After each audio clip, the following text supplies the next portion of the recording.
Our first speaker this morning is Adrienne Kennedy. Adrienne is the president of the NAMI National Board, and she's been gracious enough to come this morning because not only is mental health an important topic to her, but how faith communities can become more involved and provide more support is something that she's very interested in as well. And I appreciate Adrienne taking the time to come down to not only attend the conference, but to speak to us for a few minutes.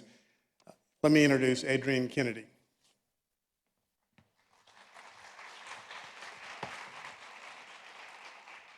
Good morning, and thank you, everyone. And by the way, I saw a wonderful speaker give me the best news. I'll start my timer so Doug doesn't have to drag me off. First of all, welcome to day 2 of this incredibly important gathering of people, because it's a gathering of heart and soul and mind, our bodies and our spirits, and certainly our commitment to do the Lord's work, okay?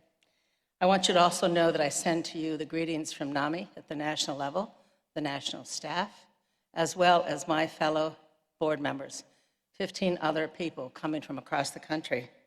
We represent states all the way across, from Alaska and California, New Mexico, Arizona. 2 of us are from Texas.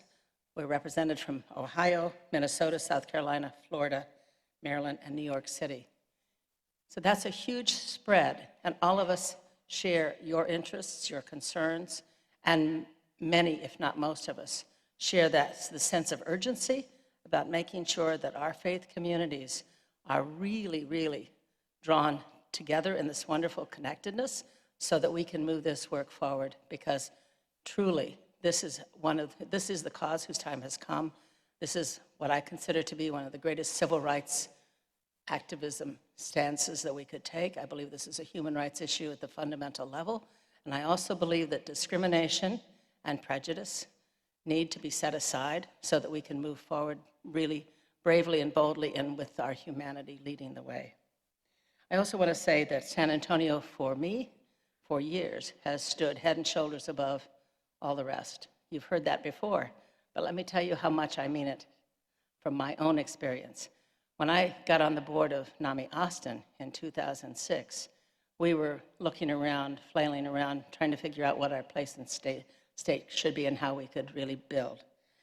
But it was actually in 2010, but especially 2011 when I became president of NAMI Austin, that somebody said, you've got to take a look at San Antonio, you've got to go there.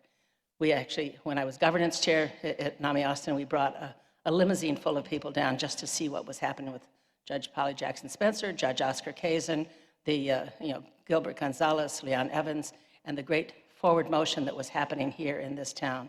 So you've been in my heart and mind, and been one of the scaffolds that I've been building from ever since 2010, and then certainly when I took the presidency of NAMI Austin. I want to really specially acknowledge Ed and Jackie Dickey, because it was really Ed and Jackie that led the way for me. I came down and I considered them my closest, deepest, yes, please, for sure, for sure. Thank you. Absolutely.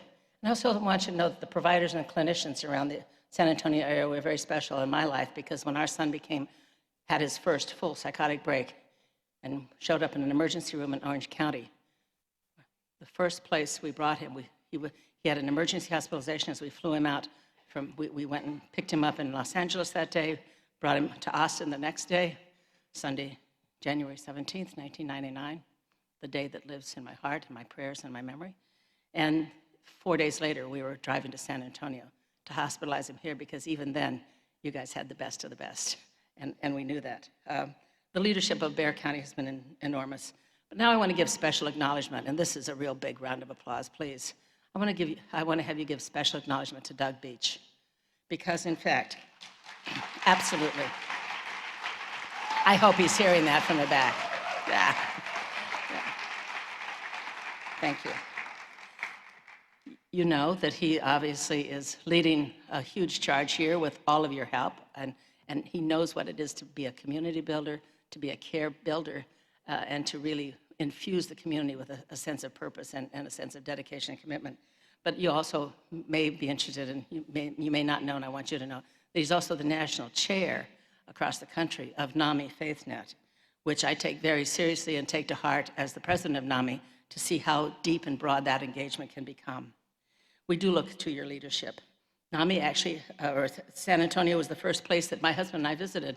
We've been in Texas now. We've been in Austin for 36 years.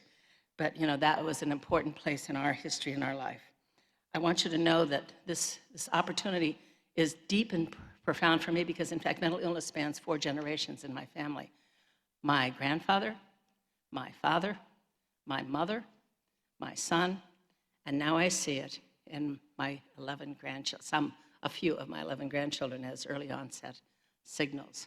Early onset, it's not just the idiosyncrasies of gifted and wonderful children, but in fact, it looks to me like things we want to be alert to and watchful and mindful of so that we can have early intervention and early care. This is so important, and that's my time. So the real important thing is that you carry this work forward, that you know how deeply meaningful it is in your communities, because as President Kennedy, no relationship to me that I know, but as he said, at this time, God's work must truly be our own. Thank you so much. Enjoy a wonderful day. Thank you. Yes.